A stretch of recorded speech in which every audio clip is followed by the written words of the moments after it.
Herkese merhabalar. Bugün Accelerate 2030 Türkiye programının webinar serisinin 7. bölümüyle sizlerle birlikteyiz.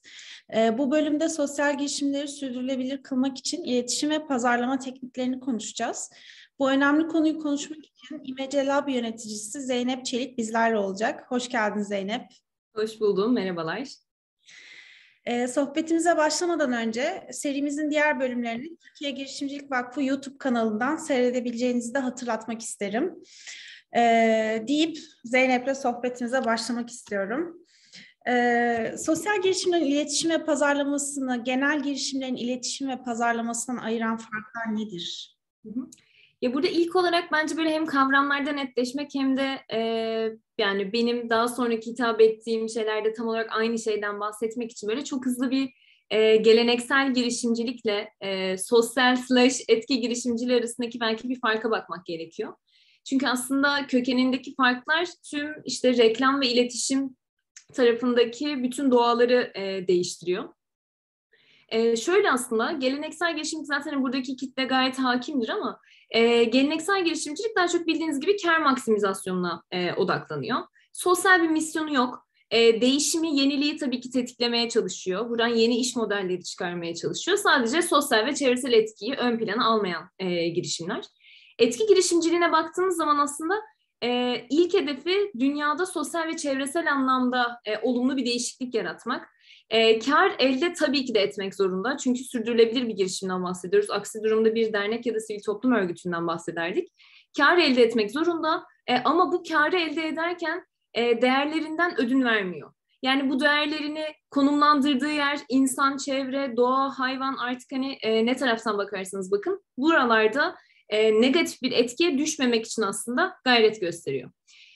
Ve tabii ki böyle belli misyonları var ve bu misyonlar odağında hareket ediyor. Ama en başında da hani bahsettiğim gibi bunları da yaparken tamamen bir hayırseverlik ya da sadece o zaman ben bir misyonum var ve bunun için bana bağış gönderin gibi bir yerde de kalmıyor. Bunun için gerçekten aslında arka tarafında bir business var.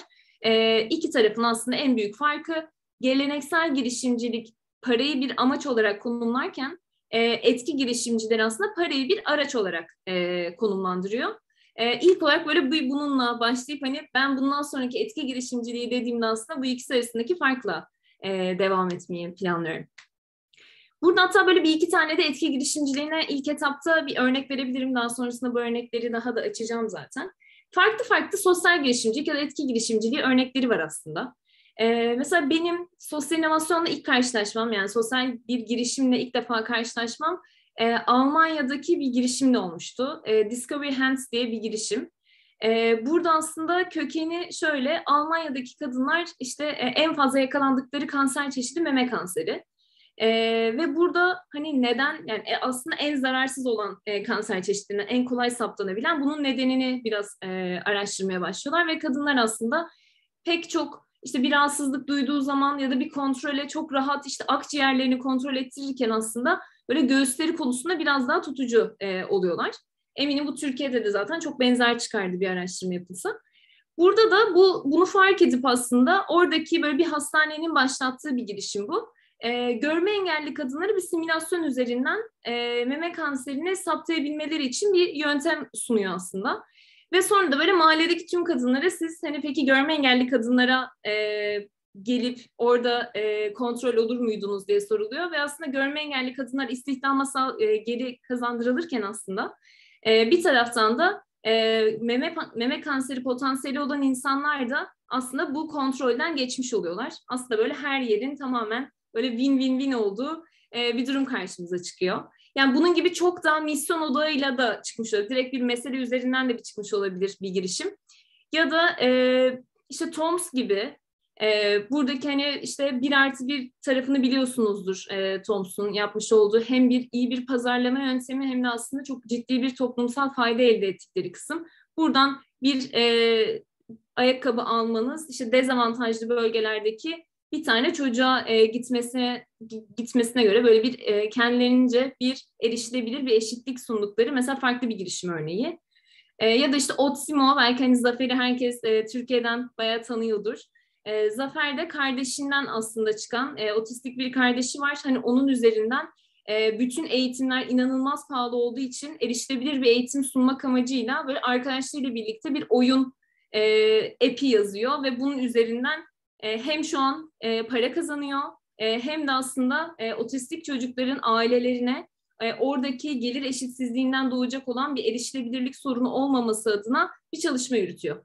Bunların hepsi gayet para kazanan, aynı zamanda misyon odaklı çalışan girişimler. Farklı farklı gösterebilirler. Yani sadece bu misyonla da hayatını devam ettirebilir bir girişim ya da işlerini yaparken güzel bir amaca da hizmet edebilir. Senin biraz daha soruna gelecek olursak aslında geleneksel girişimcilik, etki girişimciliği fark etmiyor. Aslında her girişimin daha fazla müşteriye gitmesine, daha fazla etkisini ölçeklemesine, işini büyütmesi için mümkün olduğu kadar kişi tarafından bilinmesi için reklam ve iletişim çalışmalarına ihtiyacı var. Ama işte burada da aslında az önce bahsettiğim o amaç ve araç tarafında farklılıklar da ortaya çıkıyor tabii ki. En büyük farklılığını şu şekilde diyebilirim aslında. Geleneksel girişim marka ve tüketici arasında gerçekleşiyor. Ürün ve hizmetleri. Yani bir marka var ve bir tüketici var. Ben bir ürün yapıyorum ve o tüketiciye satıyorum ve konu orada bitiyor. Mümkün olduğu kadar iyi bir tabii ki bir ürün, hizmet sağlamaya çalışıyorum. Sosyal girişimciliğe bakacak olursak marka ve tüketicinin yanında aynı zamanda faydalanıcı diye yeni bir persona karşımıza çıkıyor. Bu faydalanıcı kimi zaman gezegen de olabilir, kimi zaman hayvanlar da olabilir, kimi zaman dezavantajlı insanlar da olabilir. Ama mutlaka bir faydalanıcı personası oluyor. Direkt tüketici tarafında da bir faydalanıcı olabilir. O zaman da tüketiciyle faydalanıcı aynı persona olmuş olur. Ama geleneksel girişimcilikte faydalanıcıyla o kadar da ilgilenmediği bir dünya var. Burada aslında geleneksel girişimde sadece marka ve tüketici arasında gerçekleştiği için konu daha çok metrik odaklı bir ölçümleme yapılıyor. Yani ürünün fonksiyonelitesi ne kadar iyi, diğer rakiplerine göre fiyatları ne kadar daha avantajlı, ne kadar kişi tarafından biliniyor. Hep böyle bir kıyas ama bunlar genellikle böyle çok daha nasıl diyeyim aslında biraz soğuk metrikler tarafından gerçekleşiyor. Yani hani böyle biraz daha şeyleri düşünebiliriz. Telefon markalarını düşünebiliriz burada. Yani aslında ne yapıyor? İşte iPhone şuna göre ne kadar daha fazla satmış, ne kadar daha kamerası iyi, ne kadar daha çok kişiye ulaşmış gibi aslında biraz daha buralarda kalıyor. Ama yine sosyal girişim, etki odaklı girişimlere baktığımız zaman yani pazarlama ve iletişim çalışmalarında tüketicinin satın alma kararlarını etki edebilecek şeylere yine odaklanıyor. Ama burada yine o faydalanıcı tarafındaki hikayeleri ön plana çıkarmaya çalışıyor. Bunlar ürünün karşısına geçmemeli tabii ki. Yani ürünü de mutlaka pazarlama çalışmaları yapılmalı. Ama buradaki en büyük fark geleneksel girişimcilikte çok daha az gördüğümüz. Mesela empatiyle insan hikayelerini, çevre hikayelerini görünür kılmayı amaçlıyor. İşte şeffaflık mutlaka en büyük aslında şu an böyle etki girişimcileri için böyle bir en önemli anahtar sözcük.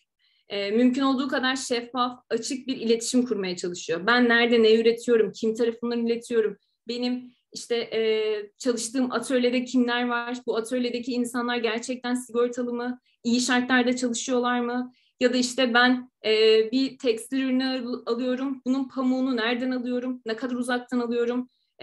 Ya da şu an mesela bir Türkiye'deki bir girişim düşünelim, tekstil girişimi. Her şeyini Türkiye'de üretiyor olması karbon ayak izini epey azaltıyor. Ama eğer sen çalışma koşulları daha işte ucuz ya da işte daha hızlı yapılıyor da işte Çin'de üretirsen, bütün ürünlerini oraya gönderirsen, oradan tekrar buraya getirirsen, oradaki insanlar sigortalı çalışsa bile bu sayede yine çevreye bir zarar olmaya başlıyor. Yani o yüzden böyle her şeyini şeffaf bir şekilde paylaşan bir girişim olması lazım. Hesap verilebilirlik aslında burada yine önemli bir sözcük. Yine hesap verilebilirlik de ben çok etki odaklı bir girişimim, işte hayvan dostuyum, işte vegan bir şeyim, işte hayvanlara şöyle şöyle yapıyorum ama arka tarafında senin çalıştırdığın insanlar böyle merdiven altı çocuk işçi çalıştırıyorsan aslında bir taraftan kendini çok iyi gösterdiğin şey arka tarafta tamamen böyle bir çok ciddi bir sorunlar silsilesine girmiş oluyor. Bu da aslında yine aynı şekilde bu sefer hatta buna bir greenwashing deniyor. Yeşil badanalama. Hani burada insanların gözünü sen farklı bir amaçla boyamaya çalışırken aslında arka tarafta çok daha büyük sorunlar getirebiliyorsun. Burada da yine böyle hepimizin yine yakından tanıdığı, şu an en zan altında olan kurumlar, daha böyle işte H&M falan diye böyle konuştuğumuz bazı kurumlar oluyor. Artı tarafları var ama tabii ki bazı noktalarda sorunlar da olabiliyor. Ve tabii ki böyle altını dolduran marketing çalışmaları yapmak. Yani böyle bu aslında böyle benim bayağı önem verdiğim bir şey. Böyle altı boş aktivizm yapmak değil de gerçekten hani burada işte şunu almayın, bunu almayın falan değil. Hayır, yani tamam, bunun alternatifine. Yani benim bunu almam lazım, bunun alternatifine. Ya da işte çok büyük böyle reklam çalışmaları yapılıp işte bu ürünü şöyle şöyle işte satın almayın ya da işte şöyle alın falan denildiği yerde kaliteli ürün hangisi ve ben o zaman yırtılan şeyimi nasıl onaracağım? Yani bunun arka tarafındaki hem content marketingini yapmak gerekiyor hem purpose marketingini yapmak gerekiyor. Yani bu amaca giderken ben hangi yolları tüketicim için dizmeliyim ki o söylediğim şeyin altına doldurabileyim. Bu bahsettiğim şey de aslında böyle do ve act diye ikiye ayrılıyor, altını dolduran marketing yapmak. Ben eğer işte mesela, yani şu an çok bir örnek veriyorum, Coca-Cola mesela. İşte empati odağında bir şey yapmak istiyordu, bir reklam çalışması yapmak istiyorsa eğer, empatiyi ön plana koyabilmesi için aslında arka taraftan o empati için de bazı işte belli belki dernekler açması lazım, o alanda çalışmalar yapması lazım, buna odağı alması lazım. Büyük bir şirketten bahsediyorum. Aynı zamanda küçük bir işletme için de bu geçerli. Birazdan bunların örneklerini vereceğim. Belki orada biraz daha netleşmiş olacak ama benim için hani böyle sen bu soruyu sorduğunda hani en büyük farklar daha çok bunlar. Yani birinin metrikleri çok daha statikken, yani çok daha belliyken başlıkları, diğerinde aslında hem insana odağı alan hem de çevreye odağı alan yaklaşımlar, faydalanıcı tarafındaki yaklaşımlar olduğu için çok daha fazla parametresi var. Biraz daha zor. Ama aslında direkt insana dokunduğu için de çok daha etkili oluyor. Yani aklımızda kalan çoğu reklam çalışması, çoğu marketing çalışması hep böyle bizim böyle içimizi bir tık cız ettiren taraflarda oluyor. Aslında böyle en büyük farklı olarak da bunları söyleyebilirim. Evet. Bir de düşünüyorum ben şimdi aslında bu her sosyal girişimin misyonu olmuyor ama çoğunun oluyor.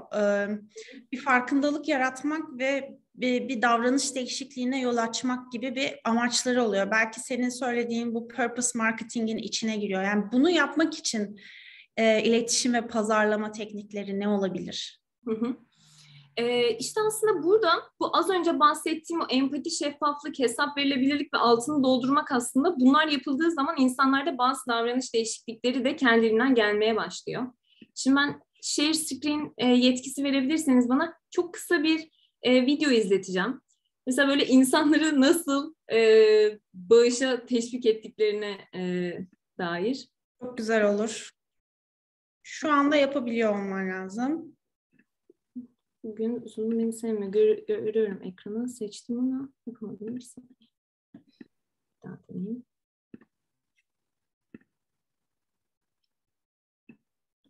Tamam. Geldi değil mi ekranım? Hı hı. Bu Fashion Revolution diye böyle bir platform. Aslında hem döngüsel ekonomi hem de tekstildeki sürdürülebilirlik alanında, adil ticaret şartları alanında çalışan büyük bir kurum. Onların yapmış olduğu 2 euroya tişört diye aslında bir Pardon. sosyal deney var. Pardon, bir araya gireceğim. Ben seni yanlışlıkla host yaptım. Tekrar hostluğu bana verir misin? Kusura bakma. Hemen seni. Bakalım ekranım gidecek mi? Gitmedi. Ama beni yine de bir co-host yaparsan iyi olur. Tamam, şu an oldum. Evet. Tamam. Şimdi her şey yolunda. Tamam, süper.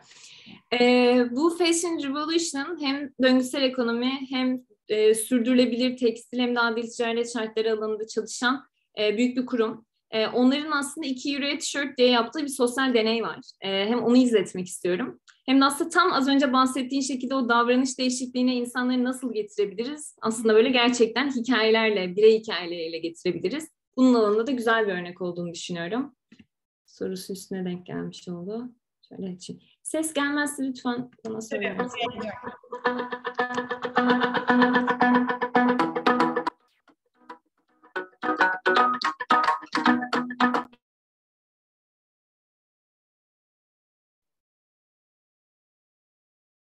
Ses şimdi gitti ama başta geliyordu.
Aslında böyle bu örnekte de gördüğümüz gibi yani ilk olarak böyle insanlar 2 euroya tişört görünce böyle çok heyecanlanıyorlar ve hemen oraya gidip hemen böyle 2 eurosunu atıp tişörtünü almak istiyor. O sırada aslında işte bir kız çocuğunun bir hikayesi başlıyor ve işte hangi çalışma şartlarında çalıştığından bahsediyor ve yani sonunda hala bu tişörtü almak istiyor musun yazı çıkıyor ve burada hatta böyle oranları çıkmış. Tabii ki de bazı insanlar alması yönünde hala şeyleri var ama %85 üstü donate tuşuna tıklayıp aslında o verdiği 2 euroyu bağışlama tarafına geçmiş. Yani aslında böyle insanlardaki o değişikliği doğru hikayelerle anlatmak, aktarmak gerekiyor.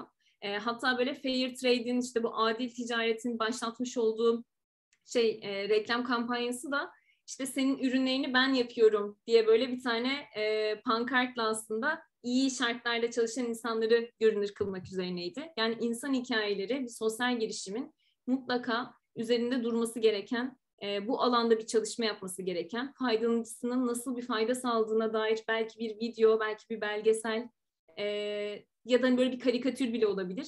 Ama bunları görünür kılmak çok kıymetli oluyor. Yine mesela ben yine Zafer aynı zamanda arkadaşım olduğu için çok fazla sunumunu da izledim. Mesela Zafer'in sunumuna hiç rastladıysanız Zafer her zaman kardeşinin hikayesiyle başlar sunumları da. Hani o yüzden böyle şu an burada sunum yapacak bir insan da varsa belki faydalanıcısının gözünden bunu anlatıyor olması da çok kıymetli. Hani böyle bu sadece sosyal medyadaki bir post olarak değil, hani genelde yapmış olduğumuz sunumlar ya da ürünümüzü insanlara aktarırken onların gözünde canlanması için de kullanabildiğimiz bir çalışma olabilir. Bunu da eklemiş olayım. Senin sorularına devam edebiliriz istersen. Evet, yani çok güzel özetledin aslında. Burada insan, çevre veya diğer canlılar odağında bir pazarlama ve iletişim stratejisi yapıldığında daha etkili oluyor. Bu sanırım yatırım bulmak için de daha etkili oluyor. Sosyal girişimseniz. O konuda böyle ufak teknikler ya da trikler var mı? Tabii ki. Şöyle bir şey söyleyebilirim orada da. Yine ben bir ekran paylaşıp en başta anlatayım. Şöyle aslında az önce dedim ya, geleneksel girişimcilikte metrik odaklı yaklaşımlar var. Bu arada geleneksel girişimcilik bizim senelerdir bildiğimiz ve hani böyle DNA'mıza işleyen taraf olduğu için tabii ki de böyle bazı şeyleri aşırı iyi yapıyorlar ve oradan ilham almamız gereken çok fazla şey var. Zaten böyle biri iyi ya da kötü değil. Hani bu girişimler farklı girişimler. Ve hani az önce bahsettiğim o telefon markalarının çok iyi yaptığı, bence sosyal etki girişimlerinin biraz daha zayıf kaldığı alanlardan en önemlisi de ölçümleme. Buradaki en önemli kısmımız da aslında etki ölçümleme bir sosyal girişim için çok kıymetli. Çünkü aslında yapmış olduğu etkiyi ne kadar görünür kılarsa insanlar tarafından tercih edilme, yatırımcı tarafından tercih edilme, müşteri tarafından tercih edilme tarafları bir o kadar da artıyor. Bunun için de farklı yöntemler var. Kimi bu etki ölçümlemesini çok büyük ölçekli yapmıyor da ilk etapta böyle ufak bir rapor çıkartıyor. Yine bu şeffaflık ve hesap verilebilirlik tarafında daha net olabilmesi için. Yani ben bu kadar şey harcıyorum, ben bunu burada üretiyorum, şu kadar insanla çalışıyorum, bu kadar insan bu kadar maaş alıyor diye böyle daha kendi kendi yöntemleriyle yaptığı etki ölçümleri raporları olabilir. Ya da bunu böyle bir profesyonelin eline bırakıp SROI dediğimiz Social Return on Investment raporları çıkarabiliyor. Yani yatırımın sosyal getirisi. Geleneksel girişimcilikte ROI diye bir şey var. O da Return on Investment. Yani aslında yine yatırımın sadece getirisinden bahsediliyor. Buradaki şey bir sosyal girişim olsa da aslında bir sabite endekslemek üzerine. Yani 1 TL ile ben ne kadar bir etki yarattım üzerine çıkan raporlar. Ama bu etki sadece şu demek değil. Ben 1 TL ile yapmış olduğum yatırımda kaç TL cebime girdi değil. O Return on Investment. SROI burada 1 TL ile ne kadarlık bir etki yarattım. Yani örnek veriyorum, bir görme engelliye eğer istihdam sağlıyorsanız onun evinde belki ona bakması gereken kişinin de istihdama kazanılmasını sağlıyorsunuz ve aslında o kişinin de yarattığınız etki o kişiyi de evden çıkardığı için onları da hesaba kattığınız böyle gerçekten çok parametreli ve bir uzmanın yapması gereken bir etki ölçümleme tarafı var. Ve bu kesinlikle yatırım turlarında eli çok kuvvetlendiren bir taraf. Bununla alakalı da bir iki tane örneğim var. Hemen hızlıca onu göstereyim. Daha fazlasını da talep eden olursa paylaşabilirim. Çok iyi olur. Chat'ten linkleri veya kaynakları paylaşabilirsen. En sonunda hepsini paylaşacağım. Tamamdır. Şimdi tekrar şöyle bir geliyorum.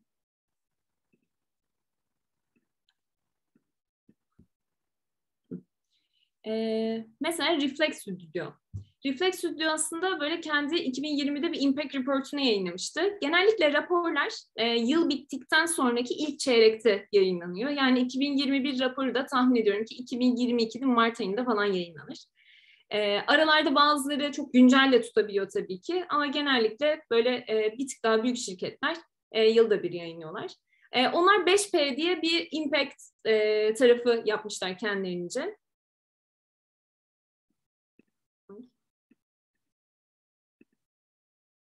Giremedim.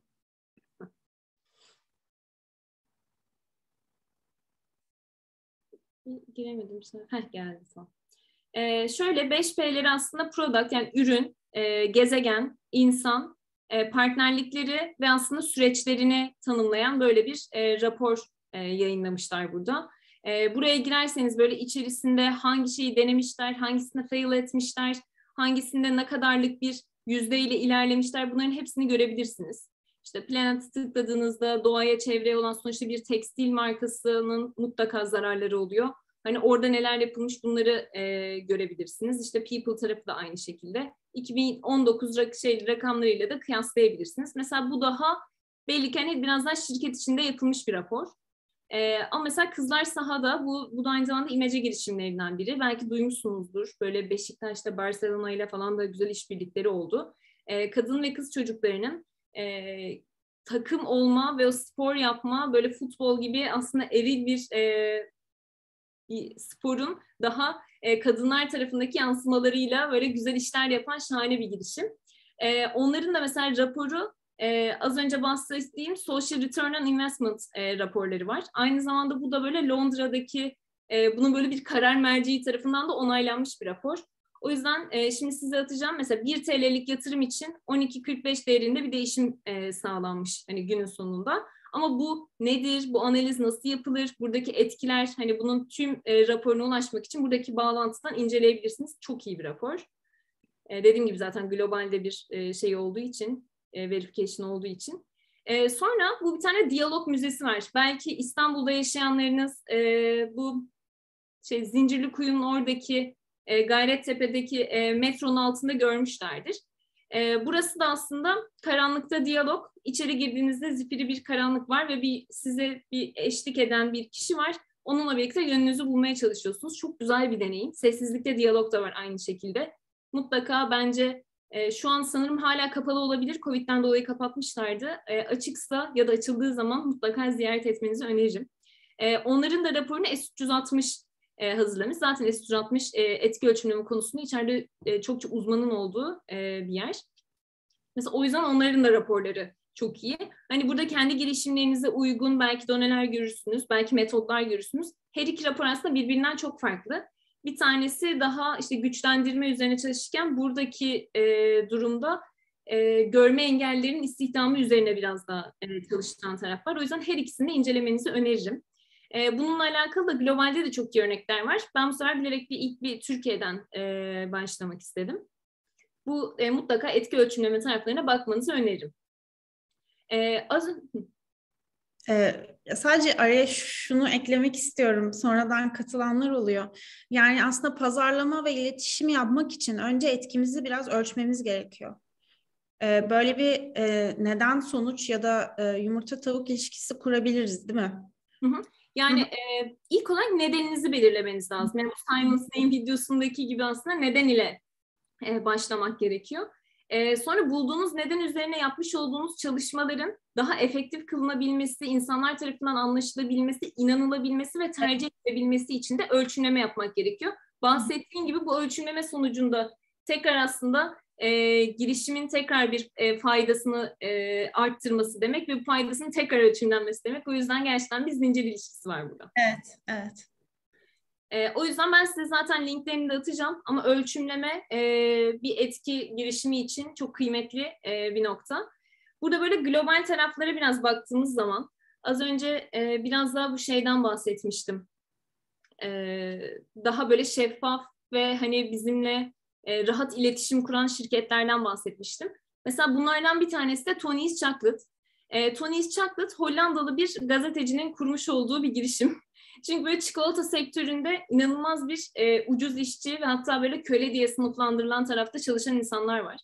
Ve bunu kendince bir dosya haline getirip bir reklamını yani kendi bir haberini yapmak üzerine çalışmalara başlıyor. Ve böyle gittiği her yerde insanlar onu susturuyor. Çok büyük firmalara bile gitse hani onları oradan gönderiyorlar ve sen bu konuya bulaşma tarafında kalıyorlar. Adam da en sonunda diyor ki yani bu gerçekten kölesiz yapılabilen bir şey aslında. Ben bu işe giriyorum deyip Tony's Chocolate diye aslında adı da Tony değil ama herhalde da kolay okunsun diye o şekilde böyle bir isim çıkartıyor. Tony's Chocolate her yerinden baktığınız zaman gerçekten bir etki girişiminin az önce saydığınız her şeyini yapan bir şirket.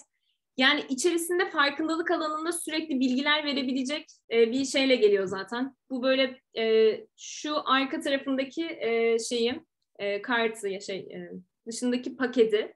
Bu paketin içerisinde kölesiz çikolata yapmak ne demek? Burada nasıl sorunlar var? Dünyadaki hem kakao endüstrisindeki sorunları, çiftçilerin sorunlarını falan hepsini anlatan bazı yazılar var. İşte aslında böyle alışık olduğumuz bir kare yapısı yok üzerinde. Çünkü bu da dünyadaki gelir eşitsizliğini göstermek amacıyla bu şekilde farklı farklı ölçülerde yapılmış bir şey. Aslında hani o bile bir hikaye doğuruyor. Bu niye böyle dediğinde bilen bir kişi aslında Tony's'in hikayesini anlatmaya başlıyor. Mesela bu da çok iyi bir reklam örneği. İşte hatta burada yazıyor. Bu arada bu benim blog sayfam. Türkçesi var o yüzden her şeyin. Hani sizinle onu da paylaşırım. Ve burada da aslında böyle bir 5 başlık altında topluyor. Hani şeffaf bir tedarik zincirini önemsiyoruz ve bunu nasıl yaptığını gösteriyor. Hani o sırada kamyonu nerede, nasıl boşalıyor, kimler tarafından boşaltılıyor hepsini böyle açık bir şekilde gösteriyor. Kakao işçilerine yüksek ödenek veriyor diğer şeylere göre. O yüzden işçiler yani bir noktada daha kaliteli işçiler hep Tony's'i tercih ediyor. Çünkü aynı zamanda da mevsimlik değil uzun süreli işçi alıyor. Hani bir noktada alıp sonra böyle insanları salmıyor aslında onların hayatlarını etki etmeye çalışıyor. Çünkü bu girişimci şeylere de çiftçilere de eğitimler veriyor. Yani bir mahsul en iyi hangi zamanlarda toplanmalı? Yani aslında böyle bir ziraat mühendisi gibi bir eğitim veriyor aynı zamanda onlara ki bu şekilde hem kendi ürününü iyi kılmış oluyor hem de çiftçiler ona karşı büyük bir bağlılık hissetmiş oluyor. Ve aslında diyor ki bu dördünü yaparsan zaten mutlaka yüksek kalite ve verimlilik geliyor. Diyor ben anlamıyorum de neden hani insanlar bu kadar işte o köle sıfatını alacak kadar insanlara çalışıyorlar. Aslında bunları yaparlarsa daha fazla kazanıyorlar diyor. Bunu da ben şöyle açıklıyorum diyor. Çünkü şu an dünyanın en büyük 8. çikolata markası Tony's. Yani hani aslında böyle söylediği şeyin altını da dolduruyor. Hani ben para da kazanıyorum aslında. Ve hani kimseyi köle gibi çalıştırmıyorum. Aslında bu böyle yapılabilir. Sadece düzene bir baş kaldırmak gerekiyor diye yola çıkmış. Böyle bayağı güzel bir girişim örneği. Bunun da bir videosu var ama hani zamanımız az diye şu an açmayacağım. Yine ben size bunları atarım orada bakarsınız. Çok güzel örnekler gerçekten. Yani aslında biraz yola yalnız çıkıp daha sonra ana akımlaşabilen, hani herkes tarafından benimsenen bir marka olmuş. Tom's da öyle nitekim. Patagonya da öyle. Sen şimdi anlatacaksın zaten. Bunlar çok güzel örnekler. Aynen. Ben Patagonya'da zaten böyle hani en beğendiğim tekstil markasıdır. Şu an kurlarımızdan dolayı birazcık bize artık pahalı gelmiş olsa da hani normal şartlarda gerçekten alınan şey 10 yıl falan giyiliyor. Hani onların da değer önerisi bu zaten. Yani biz çok ucuza bir şey satıyoruz demiyorlar ama bizden aldığınız şeyi 10 yıl giyersiniz. Hatta 10 yıldan sonra bir şey olursa da biz onu onarırız. Yani aynı mont, yani Patagonya'dan sadece bir tane mont alın. Diyor. Yani ikinci bir montu almayın. Zaten bunu istemiyoruz. Bir tane alın, daha sonrasında biz onun onarım işlemlerini de yaparız diye böyle yola çıkmış yine çok iyi bir tekstil girişimi. Yine ben böyle bir case'ini incelemiştim bunu. Hani böyle şirketler içerisinde de çok iyi onaylar var. Burada aslında gördüğünüz bu ceketi alma diye, bu Kara Cuma diye adlandırdığımız, Türkiye'de de artık böyle bir çılgınlığa neden olan bu Cuma günlerindeki şeyde böyle bir reklamla yola çıktılar aslında. Hani böyle bu ceketi işte alma diyor ve gerçekten bu ceketi almaya çalıştığında alamıyorsun. Hani onlar böyle kendilerince aslında büyük bir kampanya yapmış oldular. Daha sonrasında bu satışlarına da yansıdı. %30 artış olmuş satışlarında ama bunu düşünerek yapmadıklarını söylüyorlar. Aslında bu ceketi almadaki amaç da zaten bir tane Patagonya bir şeyin varsa bunun üzerine bir tane daha almana gerek yok. Hatta senin ister Patagonya olsun, işte ister North Face olsun ya da işte hiç bilinmeyen bir marka olsun, Warm Wear diye bir aslında altın doldurmak dedim ya az önce. Warm Wear diye böyle bir şey kuruyorlar. Tamir yeri kuruyorlar. Böyle Patagonya mağazalarının yanında. Oraya gidiyorsunuz ve yani ya benim burasına şöyle işte ne bileyim bir şey dokundu yandı ya da işte yırtıldı falan gibi gittiğiniz zaman oraya böyle bazı badge'ler yapıyorlar. İşte dikiyorlar onu. Ve orası aslında böyle sanki montun kendi şeymiş gibi olmaya devam ediyor ve sen o montu kullanmaya da devam ediyorsun. Ya da diyorsun ki bunun içindeki polar artık eridi, yani çok uzun zamandır kullanıyorum diyorsun. Okey de o poları çıkartıyor. Yeni bir poları oraya takıyor. Ve hani gerçekten döngüsel ekonomi için büyük işler yapıyorlar. Buradaki hani güzel taraflardan bir tanesi de böyle yavaş yavaş bu sistemi de farklı markalarda yaymaya başladılar. O yüzden de aslında benim böyle bayağı en beğendiğim sosyal etki odaklı girişimlerden. Yine aynı şekilde çok ciddi bir kazançları da var. Ama bu kazançlarıyla her zaman böyle o sektöre yön veren işler yapmaya da devam ediyorlar. O yüzden burayı da mutlaka incelemenizi öneririm. Hem sürdürülebilirlik raporlarını hem de markaların kendisini. Ya aslında böyle bunun gibi girişimler aslında benim böyle genel olarak sosyal girişimcilikle tanıştığımda bana çok ilham veren noktadalardı. Umarım Türkiye'den de şu an çıkmaya başladığı çok güzel girişimler çıkmaya da devam edecek. Bu böyle gösterdiğiniz şeyler umarım diğer ülkelerdeki bu sunumları yapan insanlar tarafından da bizdekiler gösterilmeye başlanacak. Evet, inşallah. Gelişiyor zaten. Sosyal girişimcilik de ülkemizde gelişiyor. Eminim çıkacaktır. Ben son olarak şey sormak istiyorum. Sonra da soru cevaba geçeceğiz. Yani sosyal girişimciler için pazarlama ve iletişim konusunda destek alabilecekleri programlar, hizmetler, destekler veya yani nasıl faaliyetler var? Nasıl yapabilirler bu işi? Yani girişimcilik, sosyal girişimcilik, hani bu böyle girişimciliği üst çerçevede değerlendiriyorum tabii ki. Mesela işte İmece. İmece aslında sosyal etki odaklı girişimleri destekleyen bir sosyal inovasyon platformu. Biz 3 dönem sürdürülebilir kalkınma amaçları çerçevesinde girişimcilere pek çok destek sağlıyoruz. İlk etapta böyle hibe desteklerimiz, mekan desteği, avukat desteği, hani bu alandaki yine aynı şekilde marketing destekleri sağlıyoruz. Yani o yüzden İmece'ninkileri takip edebilirler. Hatta son yapmış olduğumuz etki hızlandırıcı programımızda seçilen 7 tane girişimin hem az önce bahsettiğim o SROI raporları demiştim ya, O raporlardan o girişimler için etki ölçümlemelerini yapıyoruz. Ve yine kendi marketinglerinde kullanabilecekleri videolarını çekiyoruz. Böyle o Tony's Chocolate'ın videosuna baktığınızda şeyi görebilirsiniz. O kadar tatlı bir tasarım diliyle anlatmış ki çok yenilikçi duruyor. Yani zaten aslında bir sorunumuz misyon odaklı çalışan yapılar senelerdir var. Ama hani biraz daha her şeyi sadece misyona odakladığımız için arka taraflarda bazı şeylerden feragat edilmiş. Bunlardan biri de tasarım. O yüzden aslında biz de bu yapmış olduğumuz hem raporlarda hem de videolarımızda mümkün olduğunca böyle tatlı tasarımlar ve insanların ilgisini çekebilecek bir storytelling ortaya koymaya çalışıyoruz. O yüzden imece olabilir. Impact Hub'ın çok iyi programları var. Yine etki odaklı. Onlar takip edilebilir. Impact Hub'ın mutlaka bence newsletter'ına üye olun. Yani zaten girişimcilik hakkını saymıyorum. Zaten hani orayı çok iyi biliyorsunuzdur diye. Aynı şekilde eğer böyle biraz daha iyi bir girişime, biraz daha ileri aşama bir girişim haline geldiyseniz ve etkinizi gerçekten iyi bir şekilde gösterebilen bir yapıya geldiyseniz yurt dışındaki programlara başvurulabilir. Burada mesela böyle hani o kuluçkaların en üst seviyesi Y Combinator diye mesela bir kuluçka programı var. Onlar da etki odaklı girişimleri inanılmaz önceliklendirmeye başladılar. Y Combinator'a bakılabilir eğer hani girişimim benim artık ulusal düzeye geldi diyorsanız. Yine hani ben içeride Türkiye'de büyük bir change maker olacağım derseniz de daha bireysel tarafta belki böyle Ashoka ile biraz daha yakın olabilirsiniz. Orada neler oluyor biraz onlara bakabilirsiniz. Ya da en azından Ashoka girişimlerini ve kişilerini takip edip oradan ilham alabilirsiniz. O insanlarla tanışabilirsiniz. Bence en güzel tarafı sosyal girişimciliğin herkes çok verici. Yani kiminle konuşmaya çalışsanız size mutlaka bir kapı açar.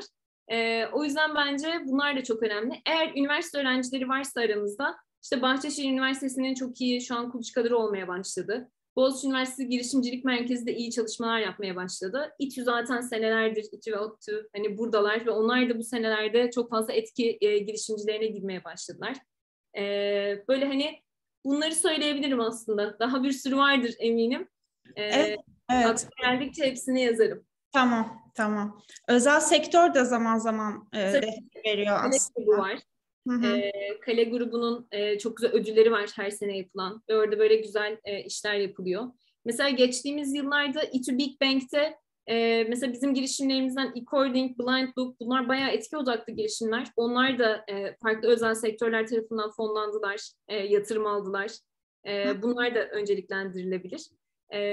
Yani özel sektör tarafında da güzel işler yapılmaya başlandı. Mutlaka takip edebilirsiniz yani. Hı hı. Ee, O zaman ben soruları sana yönlendiriyorum artık.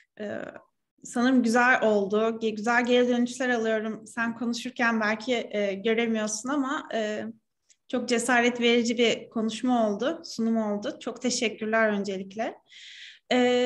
Çağla, özellikle fikir ve başlangıç aşamasındaki sosyal girişimler için önerilerinizi almak çok isterim diyor. Bir sesin gitti. Tekrarlayabilir misin acaba? Çağla, özellikle fikir ve başlangıç aşamasındaki sosyal girişimler için önerilerinizi almayı çok isterim Hı hı. demiş. Ya ben şuna çok inanıyorum.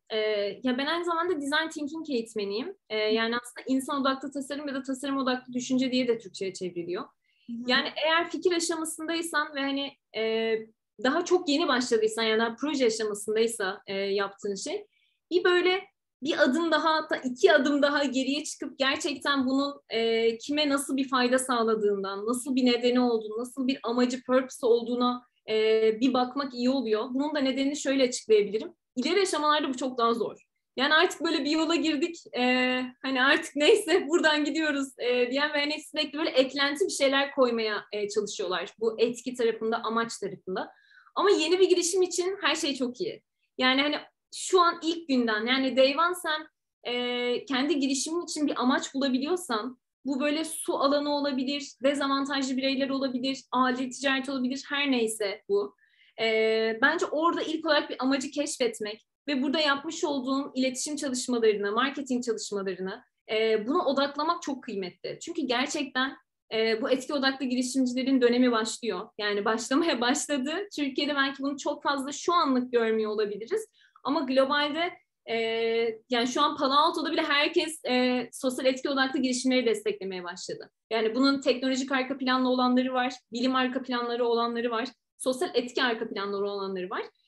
Ama hani gerçekten bir devir başladı. O yüzden çok iyi bir noktadasın. Yani benim en sevdiğim girişim tipi gerçekten en baştaki oluyor. Çünkü bir şeylerde çok daha çevik. Yani şöyle bir şey yapılabilir. Evet, hala yapılabilir. İleri aşamada bir şeyler satmaya başladıktan sonra işler biraz daha zor olabiliyor. O yüzden aslında design thinking'in ilk aşaması empati ve ikinci aşaması tanımla. Bunlara bakmadan fikir üretmeye geçiyor insanlar. O yüzden en başta senin hedef kitlen kim, faydalanıcın kim, bunları iyi bir çıkarmak, iyi bir paydaş analizi yapmak.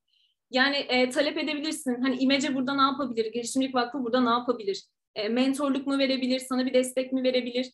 İşte kimlerle tanışmalısın? Bunu daha önce yapan ya da yakınını yapan insanlar var mı? Hani şu an böyle en başta bence o design thinking'in ilk aşaması empati ve empatide mümkün olduğu kadar genişlemek gerekiyor. Ve şu an tam o aşamadasın. Bence çok fazla insanla görüşmek ve burada amacını netleştirmek ve bu amaca göre de belli stratejiler çizmek yapabileceğin en iyi şey olur. Evet. İstersen Çağla, e-mailimi yazacağım en son. Mutlaka hani bana da yazabilirsin. Elimden geldiğince destek sağlamak da isterim. Şöyle bir soru var. Sosyal girişimcilere finansman desteği veren kurumlar hakkında bilgi verebilir misiniz? Bu biraz bizim konumuzun dışında ama kısaca ona da değinebilirsen çok iyi olur Zeynep. Ya işte aslında böyle şeyler var. Yine hani belki İTÜ Big Bang'e bir bakabilirsin ve Kale grubuna bir bakabilirsin. Hani ilk etapta onlar biraz daha erken aşama girişimlere epey bir destek oluyorlar. Bu alanda fonlar var. Biraz onlara bakabilirsin.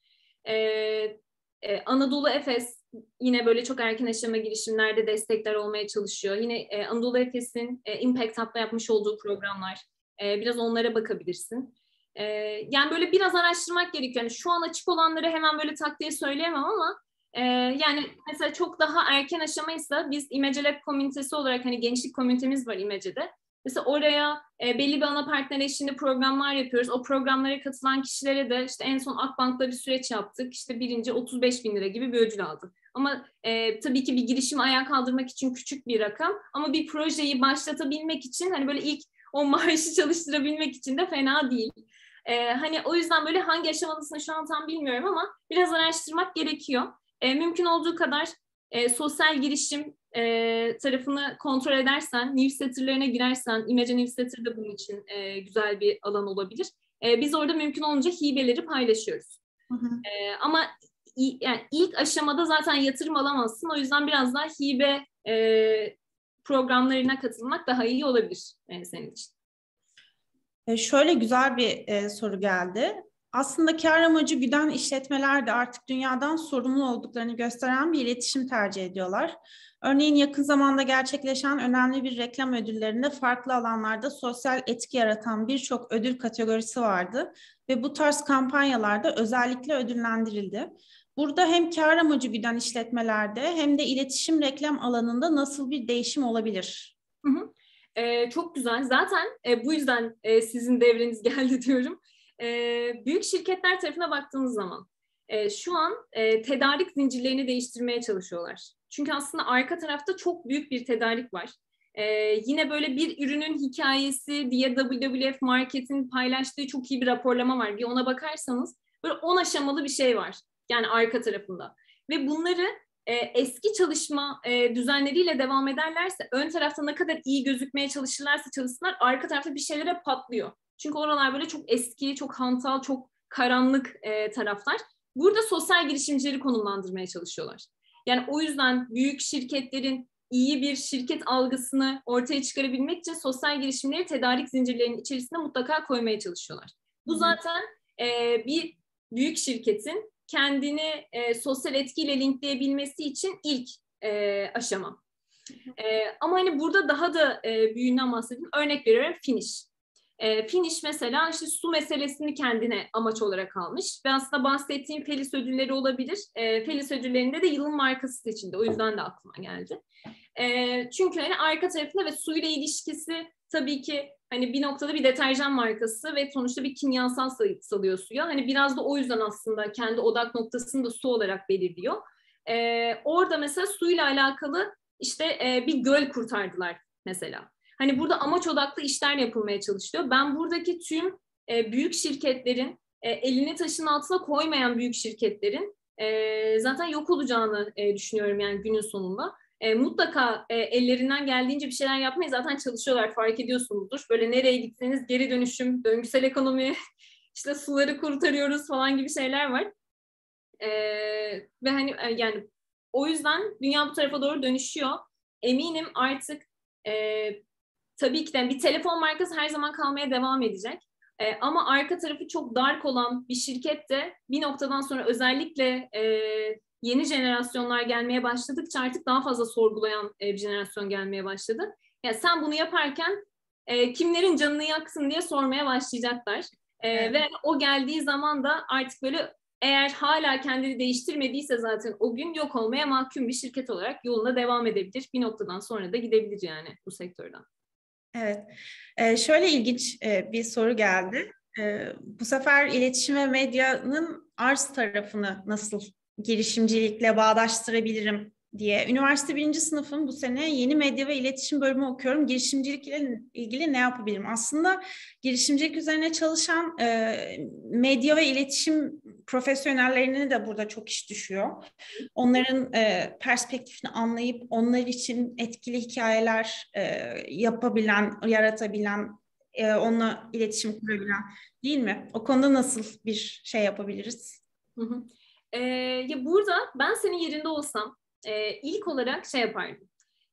Şu an aslında Türkiye'deki iyi ajanslar, reklam ajansları şu an böyle gözünü biraz o sosyal etki tarafıyla neler yapılabilir tarafına dikmeye başladılar. Ve o alanda hatta bize de çok fazla gelinmeye başlandı. Örnek veriyorum, X markası toplumsal cinsiyet eşitliği alanında bir şey yapmak istiyor.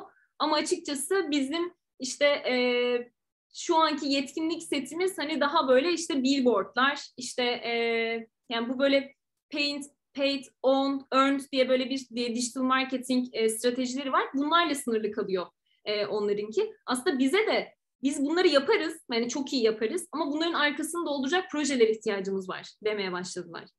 O yüzden ben senin yerinde olsam böyle büyük BBDO gibi, işte 4129 gibi, işte başka şu an çok aklıma gelmedi ama Havas gibi bu şirketlere aslında gidip onlarda etki odaklı projelerde çalışmak istiyorum ben dersen eğer, hem arka tarafındaki bütün o medya tarafındaki dinamikleri öğrenmiş olursun, hem de aslında çalıştığın yapıya bence çok önemli şeyler de kazandırırsın. Şu an çünkü ihtiyaçları var sizler gibi talentlara da. Ben senin yerinde olsam ilk bununla başlardım. Ve sana şöyle de söyleyeyim, bu alanda inanılmaz büyük bir boşluk var. Şu an az önce size bahsettiğim purpose marketing tarafında Türkiye'de çalışan bir yapı yok denecek kadar az. Çünkü böyle bizim için çok yeni. Sosyal girişimcilik ülkemize bu arada hızlı gelen bir taraf. Girişimcilikten daha hızlı geldi. Yani girişimcilik çok uzun seneler sonra gelmişti. Sosyal girişimcilik nispeten daha yeni. O yüzden de bu reklamcılık tarafında, marketing tarafında, iletişim tarafında çok ihtiyacımız var. Sizler gibi insanların bu alanlara girmesine. O yüzden belki ileride bir girişime sen bu şekilde imza atmış olursun. Ama bence en başta işin mutfağını bu kadar güzel ve büyük ajanslardan öğrenmek senin büyük işine yarar. Sesin kapalı. Evet, Deniz'den şöyle bir soru gelmiş. Yeni başlayan sosyal girişimler için işbirlikli etkinlikler mi yoksa tekil projeler yapmak mı daha etkili olur markalaşmaya, büyümeye giden yolda? Hı hı. Tam doğru anladım. Yani markalaşmaya ve büyümeye giden yolda yeni başlayan sosyal girişimler için işbirlikli etkinlikler mi yapmalı yoksa tekli projeler mi yapmalı diye Kesinlikle soruyorum. işbirliği. Yani burada gerçi böyle bir Ken Robinson'ın bir sözü var. İşbirliği büyümenin özüdür diye. Gerçekten işbirliği olmadan büyünmüyor. Biz şu an yapmış olduğumuz işlerde de imece olarak da işte Girişimcilik Vakfı ile işbirlikleri yapıyoruz. Impact Hub'la yapıyoruz. İşte Ashoka ile yapıyoruz. Aynı sektörde çalışan yapılar birbiriyle işbirliği yapmayı, tekil hareket etmeye başlarlarsa aslında büyüme gelmiyor. Yani senin yapabildiğin şey belli silolar halinde etrafta kalmaya başlıyor. Ama o silolar ne zaman böyle birleştiği zaman büyük bir halka oluşturmaya başlıyor. O yüzden kesinlikle işbirliği yapmalısınız. Büyük şirketlerle de olabilir, kendi çapınızdaki girişimlerle de olabilir. Ama her şeyi siz yapamazsınız. Yani bir kurşun kalemin bile yapılması için böyle milyon tane aşamadan geçmesi gerekiyor. Ve hani işte en başta ağacı, oradaki tahtası, onun başka bir yere girmesi, onun kurşun olması falan filan, böyle bir sürü aşaması var. O yüzden yaptığınız şeyin başından sonuna kadar A'dan Z'ye en iyisini siz yapamazsınız. Mutlaka yapan yerler var. O yüzden bu girişimler kimler olabilir? Az önce bahsettiğim o design thinking'in başındaki paydaş haritalaması tam olarak bu.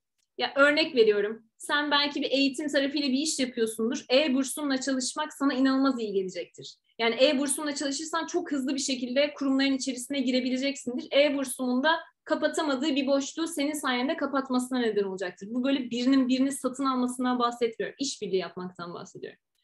Bununla birlikte hem senin ağın genişleyecek hem o girişime bir faydası olacak. O yüzden kesinlikle işbirlikli tarafta ilerlemeniz gerekiyor. Burada da mümkün olduğu kadar network devreye giriyor tabii ki. O yüzden böyle etkinliklerde biraz boy göstermek, kendi fikrini mümkün olduğu kadar çok insana anlatmak burada yine başarıyı getirecek tarafta bence. Çok teşekkürler Zeynep. Çok keyifli ve verimli ve dolu dolu bir sohbet oldu. Eminim herkes de çok şey öğrendi. Biz bu webinarı aynı zamanda Türkiye Girişimcilik Vakfı'nın YouTube kanalına yüklüyor olacağız. Zeynep, istersen sen de evet e-mail adresini yazarsan sana direkt sorularını da sorabilirler. Accelerate 2030 Türkiye webinar serisinin 7. bölümünü dinlediğiniz için herkese çok teşekkür ederim. Zeynep, sana yine teşekkür ederim. Ben de çok teşekkür ederim. Bir sonraki webinarınızda görüşmek üzere. Hoşçakalın. Çok teşekkür ederim. Güzel sorulardı. Umarım tekrar karşılaşırız. Elbette. Hoşçakalın. Görüşürüz.